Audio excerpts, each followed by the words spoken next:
சத்தத்துக்கு தான் எழும்புவாரு. அவன் எழும்புறது எதுக்கு? முஸ்லீம்கள பள்ளியில பாங்கு சொல்லிட்ட காலை ஆயிட்டு சொல்லிட்டு எழும்பிடணும் அவனே எழும்பிடுவானா?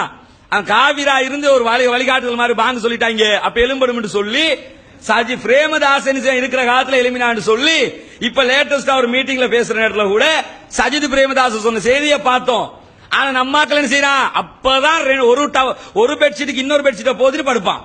அந்த டைம் பார்த்து பாங்கு சொல்லக்கிலதான் அவங்களுக்கு தூக்கமே வரும். அப்ப இது ஒரு நேரான பாதையா? இந்த தொழுகையை விட்டுறதுங்கிறது முனாஃபிகீன்களுடைய பண்புங்கிறது இந்த செய்தியிலிருந்து விளங்குது. அதே மாதிரி இந்த ஃபஜ்ருடைய தொழுகைக்கு முன்னாடி 2 ரக்காத்து சுன்னத்து தொழுகை இருக்குது. அந்த தொழுகையை பத்தி வரக்கூடிய ஆர்வமூட்டல்களை எல்லாம் பார்க்கிற நேரத்தில் சுபஹானல்லாஹ், இப்படி ஒரு தொழுகை இருக்குதான்னு யோசிப்பீங்க.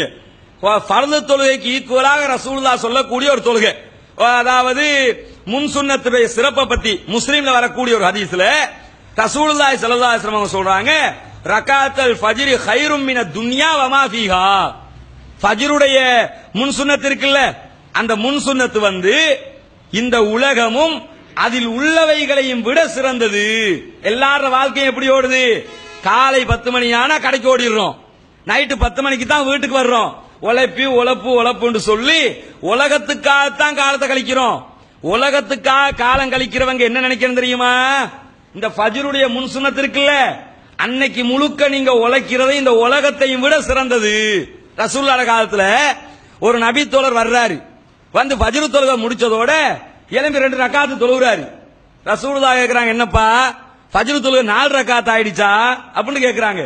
கேட்டதோட அவர் சொல்றாரு, இல்ல யார சொல்லல, நான் ஃபஜ்ருடைய முன் சுன்னத்தை தொழல, அதனாலதான் தொழுது முடிச்சதோட தொழுதேன் அப்படிங்கிறாரு.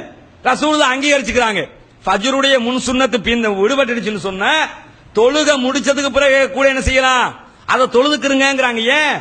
அவ்வளவு இம்பார்ட்டன்ட் அந்த தொழுகையில, அவ்வளவு மகிமை. இந்த உலகம் அதில் உள்ளவைகள் கிடைப்பதை விட உங்களுக்கு சிறந்தது. இன்னொரு சந்தர்ப்பத்தில் ரசூலுல்லாஹ் முஸ்லீம்ல வரக்கூடிய இன்னொரு ஹதீஸ்லயே நபிகள் நாயகம் ஸல்லல்லாஹு அலைஹி வஸல்லம் அவங்க சொல்றாங்க, லஹுமா ஹப்பு இலைய மின துன்யா ஜமீஆ. இந்த உலகம் அனைத்தும் எனக்கு கிடைப்பதை விட அந்த 2 ரக்காத்து தொழுவது சிறந்தது. ஃபஜ்ரு தொழுகை இல்ல இது, ஃபஜ்ருக்கு முன்னாடி உள்ள 2 தொழுகை ரக்காத்து இருக்குல்ல, அது இன்னும் உள்ள போகல. முன்னுரையில தான் ரசூலுல்லாஹ் நிக்கிறாங்க. அந்த முன்னாடி உள்ள 2 சுன்னத்துக்கே இவ்வளவு பவர் இருக்கும்னா ஃபஜ்ரு தொழுகைக்கு அப்ப எவ்வளவு பவர் இருக்கு? அதை பத்தி யோசிச்சு பாக்குறோமா? என்னதான் அது இது கேட்டாலும் குர்ஆன் கேட்டாலும் அந்த டைமுக்கு சைத்தான் டாங்குன்னு காதுல ஒரு செய்தியை சொன்னதோட போத்திக்கிட்டு படுத்துறான். மனைவி எழுப்பி தட்டினாலும் சரி, புள்ள எழுப்பி தட்டினாலும் சரி, அல்லது மனைவியை கணவன் எழுப்பி விட்டாலும் சரி, திருப்பி போத்திட்டு படுக்கு திருறமே தவிர அத பெண்களும் யோசிக்கிறது இல்ல, ஆண்களும் யோசிக்கிறது இல்ல. இனி குடும்பத்துக்குள்ள பரக்கத்து அபிவிருத்தி உருவாகுமா? உற்சாகமான ஒரு மனநிலை தோண்டுமா? தோண்டாது. ஏன்? நாம தான் இதுகளை பத்தி அலட்டி கொள்ளக்கூடிய ஒரு சமுதாயமாக இல்லையே. அதே மாதிரி இன்னொரு சந்தர்ப்பத்தில் நபிகள் நாயகம் ஸல்லல்லாஹு அலைஹி வஸல்லம் அவங்களை பத்தி ஆயிஷா ரலியல்லாஹு அன்ஹா சொல்றாங்க, லம் யகுனி நபி ஸல்லல்லாஹு அலைஹி வஸல்லம் அலா ஷைஇன் மினன் நவாஃபில் அஷத்த மின்ஹு தாஹுதன் அலா ரகாத்தில் ஃபஜ்ரி. சுபகுடைய முன் சுன்னத்துக்கு ரசூலுல்லாஹ் ஆர்வம் காட்டினது மாதிரி வேற எந்த நஃபிலான தொழுகைக்கும் ரசூலுல்லாஹ் ஆர்வம் காட்டினதே கிடையாது.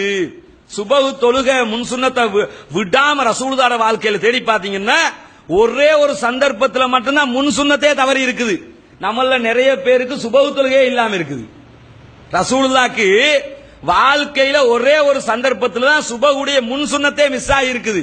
நம்மள நிறைய பேர் எடுத்துக்கிட்டீங்கன்னு வைங்க, எத்தனை ஃபஜ்ரு தொழுதா ஞாபகமே இல்லைன்னு சொல்றவங்க இருக்கிறாங்க. ஃபஜ்ரு தொழுததாக ஞாபகமே இல்ல, சூரியன் உதிக்கிறத பார்த்தவங்களே கிடையாது. அப்படிப்பட்டாக்கள் முக்காவாசி பேர் இருக்கிறான்.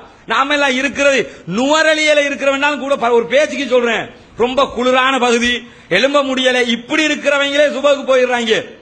ஆனா இங்க இருக்கிறவங்களை எடுத்துக்கிட்டோம்னு கேட்டா அந்த நிலைப்பாடு இல்லை. சாதாரணமா இருக்கிற நேரத்துல கூட அசால்ட்டாக இருக்கக்கூடிய பண்புகளை நாம பார்க்கிறோம்.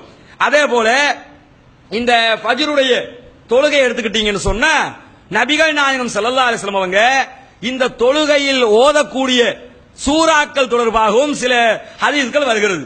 அதுல ஒரு ஹதீஸ் என்னன்னு கேட்டா, அபூ ஹுரைரா ரலியல்லாஹு அன்ஹு அறிவிக்கக்கூடிய செய்தி முஸ்லிம்ல வருகிறது.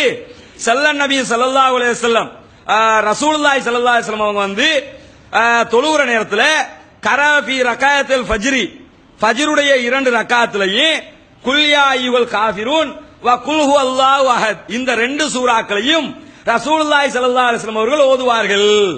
தௌஹீத் ஜமாத் பள்ளிவாசல்ல ஓதுனா கேட்டுக்கிட்டு போவியே, வேறொரு பள்ளிவாசல்ல போய் ஃபஜ்ர் தொழுகைக்கு இது ரெண்டையும் ஓதி பாருங்க பாப்போம். இமாம அடுத்த நாள் நிர்வாகத்துல இருந்து தூக்கிடுவாங்க. இந்த ரெண்டு சூறாவையும் ஓதினா என்ன வச்சிருக்காங்க தெரியுமா? ஃபஜ்ர் தொழுகைன்னா பக்கராவையும் ஆல இம்ரானையும் தான் ஓதணும்னு நினைச்சுக்கிட்டு இருக்காங்க. ஃபஜ்ர் தொழுகைன்னா அப்படி நீட்டமா நெடுப்பமா அப்படித்தான் ஓதணும்னு நினைச்சுக்கிட்டு இருக்காங்க. அது ஓதலாம். ஆனா ரசூலுல்லாஹ் எந்த அளவுக்கு குறைவாகவும் ஓதிருக்காங்கன்னு கேட்டா, குல் யா அய்யுல் காஃபிரூன் சூறாவை ஓதிட்டு குல் ஹுவல்லாஹு அஹதையும் ஓதிட்டு ஃபஜ்ர் தொழுகை முடிஞ்சு பாப்போங்க பான்னு அனுப்பிடுவாங்க. இப்படியும் செய்வாங்க. அப்ப என்ன அர்த்தம்? உங்களுக்கு அக்ரவுமா தயஸ்ஸர மினல் குர்ஆன், குர்ஆன்ல உங்களுக்கு எது தெரியுமோ அதை ஓதிட்டு போங்க. அப்ப ரசூலுல்லாஹி ஸல்லல்லாஹு அலைஹி வஸல்லம் அது இல்லாத சில முக்கியமான ஆயத்துக்களை ஓதினதுக்கும் நிறைய ஹதீஸ்கள் முஸ்லிமில் பதிவு செய்யப்பட்டிருக்கிறது. ஆனா இந்த ஹதீஸ் எதுக்கு சொல்ல வர்றோம்னு கேட்டா, ஆக சுருக்கமாக நபிகள் நாயகம் ஸல்லல்லாஹு அலைஹி வஸல்லம் அவர்கள் இப்படி தொழுதிருக்கிறார்கள், ஓதி இருக்கிறார்கள் என்பதற்காக இந்த செய்தி ஆதாரமாக இருக்கிறது. அதே போல இன்னொரு சந்தர்ப்பத்தை எடுத்துக்கிட்டீங்கன்னு சொன்னா, நபிகள் நாயகம் ஸல்லல்லாஹு அலைஹி வஸல்லம் அவங்க சொல்றாங்க, மன்லம் யுஸல்லி ரகாத்தில் ஃபஜ்ரி, ஃபஜ்ருடைய தொழுகையை யாரு தொழலையோ அவரு முழிப்பு வந்ததோட சூரியன் உதிச்சதுக்கு பிறகு அதை தொழுது கொள்ளட்டும். முழிப்பு வருது, அப்பதான் முழிப்பு வருதுன்னு சொன்னா அப்ப எழும்பி தொழுதுருங்க அப்படிங்கிறாங்க. யார் சுபஹுடைய தொழுகையை மிஸ் பண்றீங்களோ சூரியன் உதிச்சதுக்கு பிறகு அதை தொழுதுக்கிறீங்க, எப்ப முழிப்பு வருதோ அப்ப தொழுதுக்கலாம் அப்படிங்கிறாங்க. இந்த செய்தி மட்டும்தான் எல்லா தௌஹீத்காரனுக்கும் மனப்பாடம். இந்த செய்தி இருக்குல்ல, இதை மட்டும் வச்சுக்கிண்டு நாங்க இப்பதான் எழும்பினோம் வேணும்னு படுக்கிறது. படுத்துவிட்டு ரசூலுல்லாஹ் என்ன சொன்னாங்க, எப்ப எழும்புறீங்களோ அப்பதானே தொழ சொன்னாங்க, அதனால நாங்க இப்பதான் எழுப்பினோம் இப்பதான் தொழுதோம். இது எப்பைக்குள்ளது? எப்பயாவது ஒரு நாளைக்குள்ளது. யாரு மிஸ் பண்றீங்களோ அவங்க தொழுங்க. அப்படின்னா இவன் வேணும்னு மிஸ் பண்ணிட்டு வேணும்னு செஞ்சுட்டு நான் மிஸ் பண்ணிட்டேன், ஒரு நாள் ரெண்டு நாள் தவறுதலாக விடுபடும், வாழ்க்கை ஊராக விடுபடுமா? இவ்வளவு ஒரு அருமையான ஒரு சந்தர்ப்பமான ஒரு தொழுகைய விடுபடுறவங்களை எடுத்துக்கிட்டீங்கன்னா, ரசூலுல்லாஹி ஸல்லல்லாஹு அலைஹி வஸல்லம் அவங்க சொல்றாங்க, இந்த சுபகுடைய தொழுகையை யாரெல்லாம் தொழுதுட்டானோ அவன் எழும்புற நேரத்தில் உற்சாகம் உள்ளவனா எழும்புறான். நிறைய பேரை பாருங்க, என்னதான் 10,000 சோப்பை போட்டு முகத்தை கழினாலும் அப்படியே இடி விழுந்த மாதிரி தான் எழும்புவாங்க. ஏன்? ஃபஜ்ர் தொழாம வந்தா அப்படித்தான் இருக்கு. முகத்தை பார்த்தாலே விளங்குதா இல்லையா? உடம்பே ஒரு மாறியா இருக்குங்க. எத்தனை பேர் இருக்கிறான்? என்னதான் சுபகு தொழுதவனுக்கும் சுபகு தொழாதவனுக்கு உடலியல் ரீதியாவே டிஃபரெண்ட் தெரியும். என்ன டிஃபரெண்ட்? நல்லா படுத்து எழுப்பிட்டு வருவான், என்னதான் படுத்தாலும் வேலை செஞ்ச டயர்ட் இன்னும் போகல, பட்டு வேலை செஞ்சுட்டு வந்து படுத்து ஃபஜ்ர் தொழுவிட்டு வருவான், இப்பதான் உற்சாகமா இருக்கும்பா. இஸ்லாம் அப்படிப்பட்ட ஒரு தொழுகையை நமக்கு தந்திருக்காக்கு. ஆனா நம்ம என்ன செய்யறான்? இதை கண்டுகொள்ளாமல் முஸ்லீம்கள் வேற எந்த மார்க்கத்திலே அது இப்படி இருக்குதா? எல்லாத்துலயும் எப்ப இருக்கு தெரியுமா? 7 மணிக்கு பிறகுதான் இருக்குது. எல்லா மார்க்கத்திலையுமே அதிகாலை வணக்கம் என்பது மத்த டைம்ல தான் இருக்குது. இந்த மார்க்கத்துல இந்த சூரியன் உதிக்க ஆரம்பிக்கிற நேரத்திலேயே எழும்பி தொழுங்கன்னு இருக்குது. அது மட்டும் இல்ல, இந்த ஃபஜ்ருடைய தொழுகையில ரொம்ப முக்கியமான சில விஷயங்கள் என்னன்னு கேட்டா, புகாரில இடம்பெறக்கூடிய ஒரு ஹதீஸ்ல யதஆகபூன ஃபீக்கும் மலாயிகத்துன், மலக்குமார்கள் என்ன செய்வாங்க? பில்லைலி வ மலாயிகத்தும் பின்னஹார், பகல் நேரத்துக்குரிய மலக்குமாரும் இரவு நேரத்துக்குரிய மலக்குமாரும் ஃபஜ்ர் ஸலாத்துல் ஃபஜ்ர்லயும் ஸலாத்துல் அஸ்ர்லயும் அஸ்ர் தொழுகையிலேயும் ஃபஜ்ருடைய தொழுகை நேரத்திலேயும் ஒருத்தங்களை ஒருத்தர் சந்தித்துக் கொள்வார்களாம். இந்த தொழுகைக்குள்ள முக்கியத்துவம் என்ன? மலக்குமார்கள் பகல் நேரத்தில் மலக்குமாறு, இரவு நேரத்தில் மலக்குமாறு, இந்த ரெண்டு தொழுகை நேரத்தில் சந்தித்துக் கொள்வார்கள். அப்படி சந்தித்துக் கொள்றவங்கள்ட்ட அல்லாஹ் தெரிஞ்சுக்கிட்டே கேட்பானாம். சொல்றாங்க, என்ன சொல்றாங்க தெரியுமா? அல்லாஹ் தெரியாம ஒன்றும் கேட்கல, தெரிஞ்சுக்கிட்டு தான் அல்லாஹ் கேட்கிறான். எப்படி கேட்பான்னு கேட்டா, ஃபயஸ்அலுஹும் வஹுவ அஅலமு பிக்கும், அவ அல்லாஹ் தஆலா அறிந்த நிலையிலேயே கேட்பான். ஃபயகூலு கைஃப தரக்தும் இபாதி, என்னுடைய அடியார்களை எப்படி விட்டு விட்டு வந்தீர்கள்? எங்களை அடியார்களை பாத்தீங்களப்பா, என் அடியார்களை எப்படி விட்டுட்டு வந்தீங்க? அல்லாஹ்க்கு தெரியும் எப்படி விட்டுட்டு வந்திருப்பாங்கன்னு. அல்லாஹ்க்கு பாத்துட்டு தானே இருக்கிறான். எல்லாம் நீ எப்படி இருக்கான்னு அல்லாஹ்க்கு தெரியும். தெரிஞ்சாலும் என்ன கேட்பான்னு கேட்டா, எப்படி விட்டுட்டு வந்தீங்க? அல்லாஹ்க்கு என்ன தேவை தெரியுமா? அல்லாஹ் பெருமைக்குரியவன். அல்லாஹ்க்கு என்ன தேவை? அல்லாஹ் உங்க அடியார்கள் எப்படி தெரியுமா எனக்குல பாத்தியா, ஏண்டால் அப்படித்தாயா அப்படின்னு சொல்றதுக்கு அல்லாஹ் கேட்கறதாக்காது. அல்லாஹ் என்ன கேட்பான்னு கேட்டா, கைஃப தரக்தும் இபாதி, என்னுடைய அடியார்களை நீங்கள் எப்படி விட்டு விட்டு வந்தீர்கள் அப்படின்னு கேட்பானா. கேட்கிற நேரத்தில் ஃபயகூலூன, அந்த மலக்குமார் சொல்லுவார்கள், தரக்னாஹும் வஹும் யுசல்லூன வ ஆத்தைனாகும் வஹும் யுசல்லூன். நாங்கள் அவர்களை விட்டு வந்ததும் எப்படி விட்டுட்டு வந்தோம் தெரியுமா? தொழுது கொண்டிருக்கக்கூடிய நிலையில் விட்டு வந்தோம் சொல்லுவாங்க. யார பத்தி சொல்லுவாங்க தெரியுமா? தொழுதுகிட்டு இருந்தா மட்டும்தான் சொல்லுவாங்க. படுத்துக்கிட்டு இருக்கிறவன் என்ன சொல்லுவாங்க? யா அல்லாஹ், அவன் போத்தி படுத்துக்கிட்டு இருக்க நிலைமையில தான் விட்டுட்டு வந்தேன். அப்படி சொன்னா அல்லாஹ் எடுபடுமா? அல்லாஹ் யார பத்தி சந்தோஷப்படுமா? சுபஹ் நேரத்துல வர்ற மலக்கு மாத்த கேட்பான் அல்லாஹ், என் அடியார்கள் எப்படி இருந்தாங்க? தொழுதுகிட்டு இருக்காங்க யா அல்லாஹ் அப்படிம்பாங்க. அப்படியா? அல்லாஹ்க்கு அது ஒரு பெருமை. என் அடியான் பாத்தியா, நான் சொன்னதை கேட்கிறான், நான் சொன்ன மாதிரி நடக்கிறான். இன்றைக்கு கொழும்புல வந்து மாளிகாவத்துல எத்தனை பேர் சுபஹ் தொழுதாங்கன்னு அல்லாஹ் கேட்கிறான்னு வைங்க.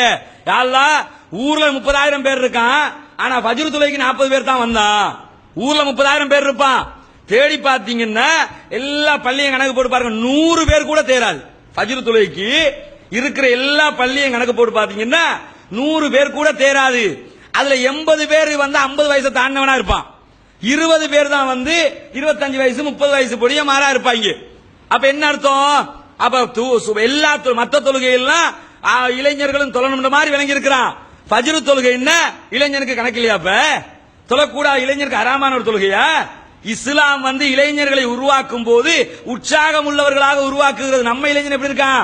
1 நம்பர் சோம்பர பயலா தான் உருவாகிறான். சுபஹ் தொழுகை